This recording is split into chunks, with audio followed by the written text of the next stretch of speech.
this video, I just wanted to kind of talk about what's happening in California right now, specifically the area where I'm from. So I am from the Pasadena-Altadena area, and literally a couple days after I left, the Eaton fire started. The Eaton fire has completely decimated so many buildings, homes, everything pretty much in Altadena and parts of Pasadena. My family was only like a block away from the fire and they were evacuated, and we were very lucky that our house was not affected by the fire. However, many of my friends and close, basically family members, were not so lucky, and so I have put donation links down below. I know that my videos don't really reach anyone, but just in case, even if one of you sees this and feels like you are able to donate or assist in any way, shape, or form. Unfortunately, the way our world works, a lot of first responders, they were sent to places like the Hollywood Hills, and a lot of the poorer, more POC areas were left kind of at the whims of small fire crews and like regular citizens trying to save their houses. And on top of that, so many people were getting threatened with being arrested for saving their homes. And although the fire is a lot more contained now than it was when I started editing this video, because it's been taking me a while, because a lot of these places that I filmed don't exist anymore, including the store that I got a bunch of stuff from that's literally like a mile away from my house. It's a very cute, small business, all like vintage reproduction type stuff, which I love, and they've been in Altadena for 3 years, but they've been in Pasadena for many years, I think since I was in middle school, and yeah, it's very heartbreaking. So yeah, I just wanted to preface this video with that this was filmed literally a week before the start of the Eaton fire, and if anyone can help in any way,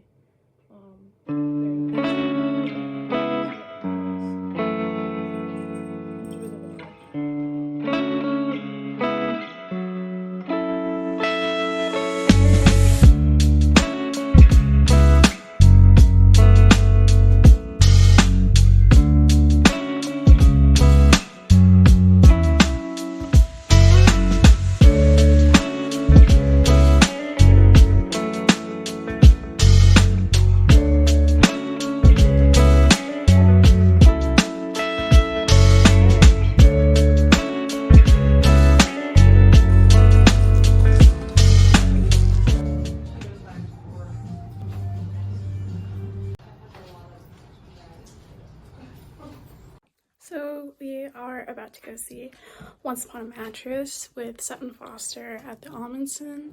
I don't think I'm gonna bring my Rollator, even though it's a Rollator kind of day, because we didn't get accessible seating.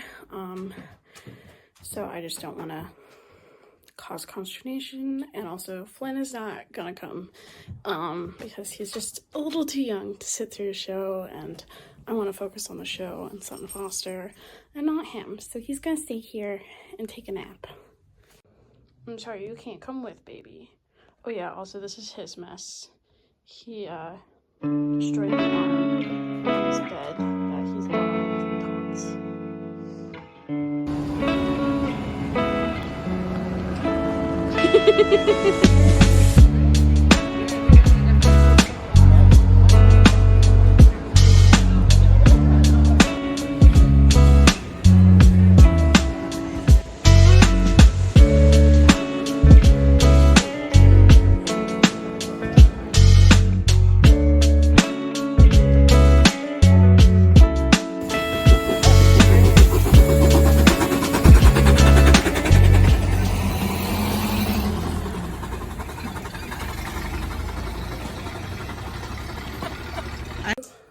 Flynn got poop on his butt, so he's gonna get a shower, but someone else is very interested in the shower right now.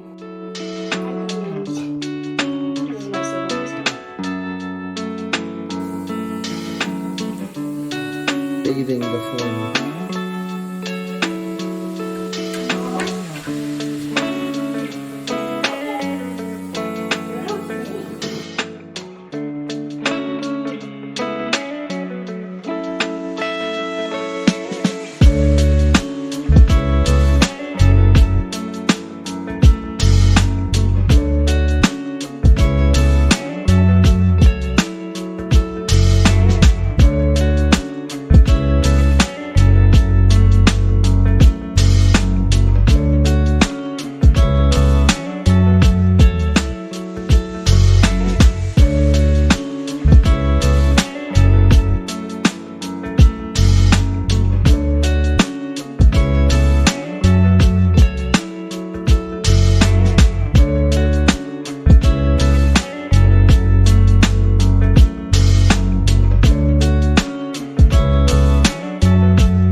It's New Year's Eve. Yay. So excited.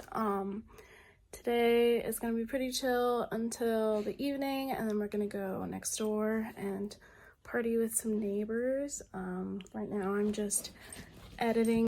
As you can see, he's being very helpful in this process since he just closed the laptop.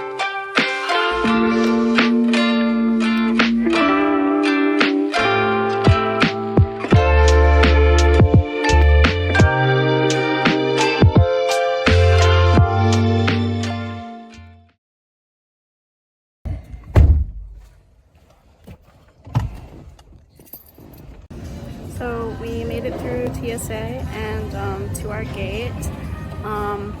We had a bit of a hiccup just because Flynn hasn't really ever worked with wheelchairs before, so he was kind of confused, but it all got figured out and he did really well sitting and waiting for me to call him through the metal detector at TSA, and it didn't take very long, which was really nice.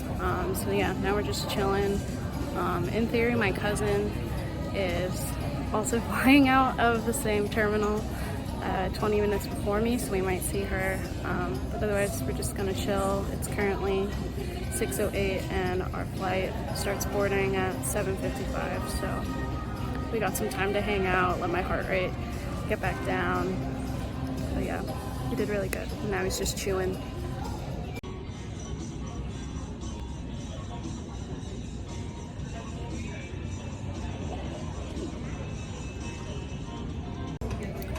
Still just chilling in LAX, but I'm just sitting here thinking, I'm like, flying is like one of the most inaccessible things. It's like I had to barely walk and I am panting like I just did workout class. My POTS is like going ham, and like the planes are always really cold, the airport's always really hot, and in general, there's just like vast spaces, lots of walking, lots of everything.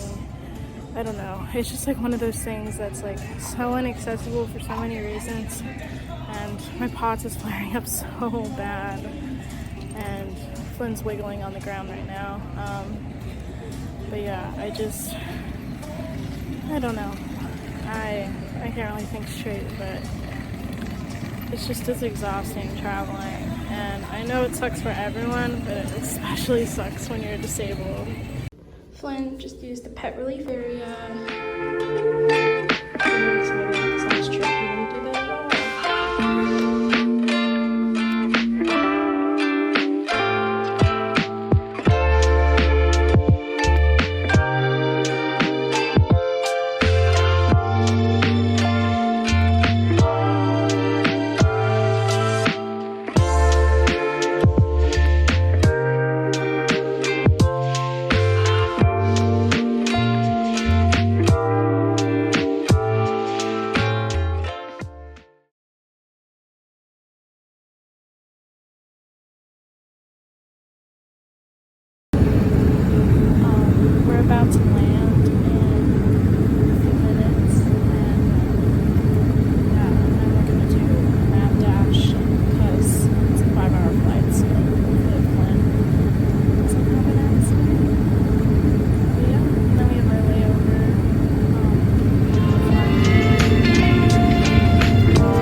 and Gwen again, and Flynn's nose, which just popped out of frame. I just wanted to kind of talk about something that happened on the airplane. I didn't really get to talk about it while I was filming, because traveling, and also it was very stressful, and of course it was on like the first leg of the flight, so I was just kind of out of it for a lot of the rest, which is also why there's a lot less footage post the flight from LA to New York. But essentially what happened, I pre-boarded, normal, everything was fine. I'd gotten bulkhead seating this time, so Flynn didn't have to squish like he did on the 5-hour flight last time. I don't have a lot of upper body strength, and as well, traveling for essentially 12 hours is like very physically exhausting for me, even with wheelchair services, even with all of these things. Flying is very inaccessible, as I talked about earlier in the video, and so I tend to give my stuff off to my partner or to my family member or whatever, and I settle Flynn, get him ready. And another thing that I do, especially like I was in the middle seat, so that meant that there was someone going to need to get past me to get to their seat because I was like the first person on the plane. So I don't settle Flynn, and that's because like settling a dog and then getting up, especially he's so young, so settling him, getting up, and then having to resettle is a lot more work than having him just like sit and chill and then get up and then settle him. Plus then he can settle more accurately to like the space that he actually has, because he's a large dog. He can like squish himself down, like he, you know, he's trained to do these things, and he's very good at tucking in particular. Like Bro knows how to get small, and it's something that I didn't really need to train because he naturally did a lot of it, so it was just encouraging his natural instincts. But anyways, so he's just kind of like loafing, but not like settled. You know, I was giving him tummy rubs. I was trying to chill him out just because, you know, it was gonna be a long flight, and morning flights are harder for him.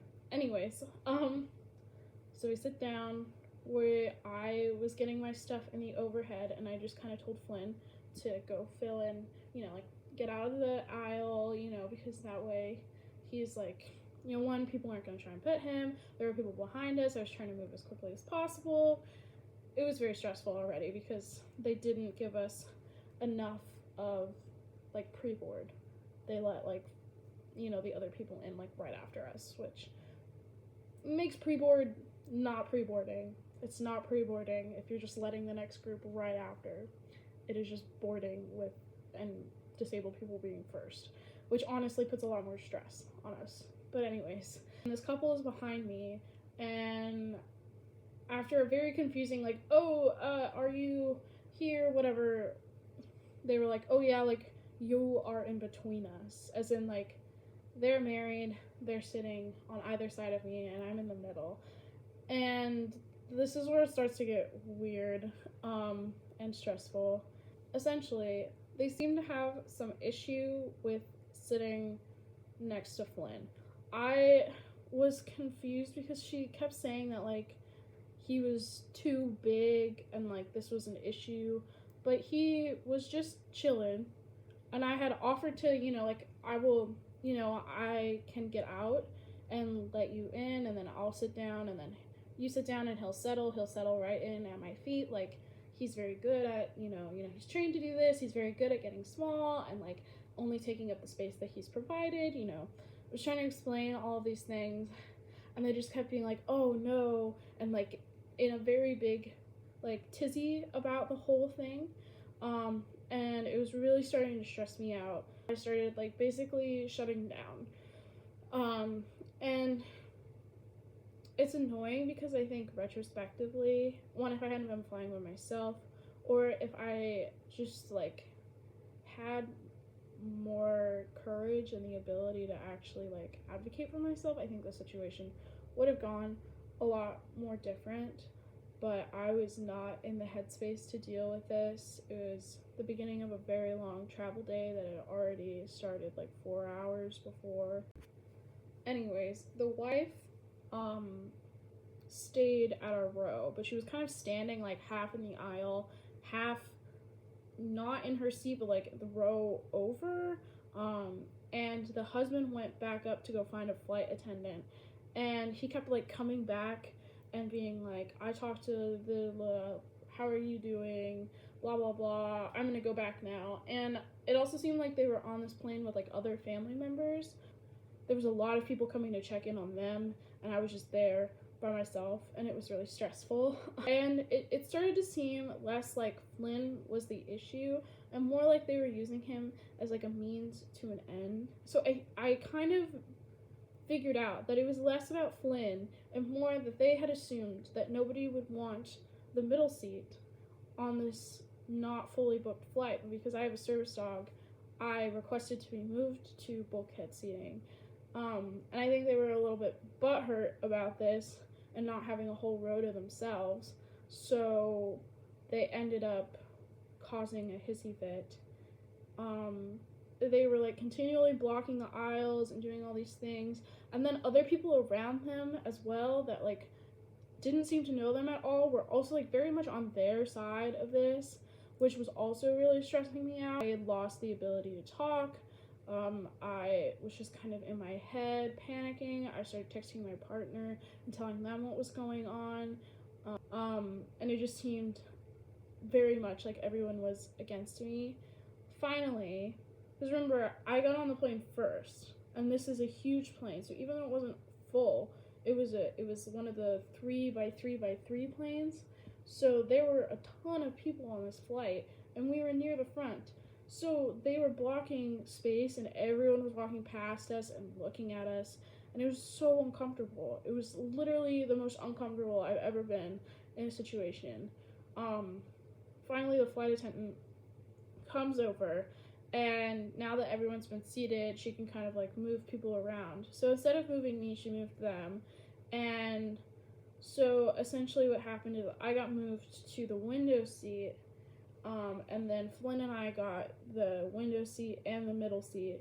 And then she tried to move the husband and wife together.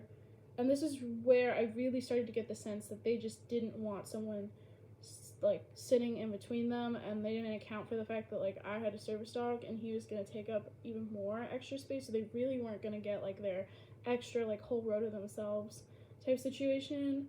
And so they ended up on like, the wife was in the row with me on the aisle, and then her husband was across from her on the other aisle, even though the flight attendant, I tried to get them to sit together.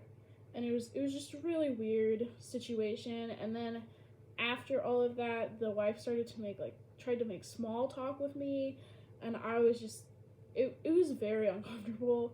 And I'm so thankful that the flight attendant at least wasn't taking any of their bullshit. Like, she basically rolled her eyes at them and was like, you guys are throwing a hissy fit for no reason. It was also interesting because during this whole interaction, like, them, both the husband and wife and some of their other family members recorded me and Flynn. And then after the flight, so this is a 5-hour flight from LAX to Newark.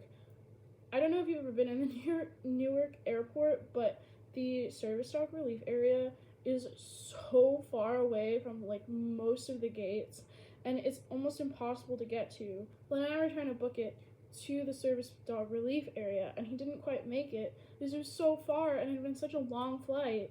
Just, he had a little accident, and I cleaned it up right away. Like, I had supplies because I knew I'd flown in that airport before. I knew it was going to be far, and I knew that there was a chance we weren't going to make it. And then the guy that I'm assuming is like the dad of one of these two people, he recorded the whole thing. And it was so uncomfortable, and I wish that I had the courage to like speak up and tell him not to record me or my dog, because it was a very frustrating and stressful situation.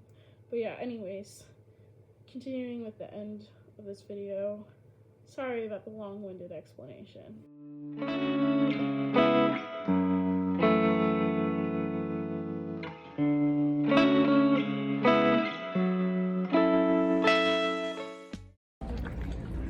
So then I made it to the airport in Ithaca. We're just waiting for my walker. Flynn's getting some water. He went to the bathroom in the pet relief area here. So yeah, we're just waiting for our Uber and my walker, and then we will be home. Yay!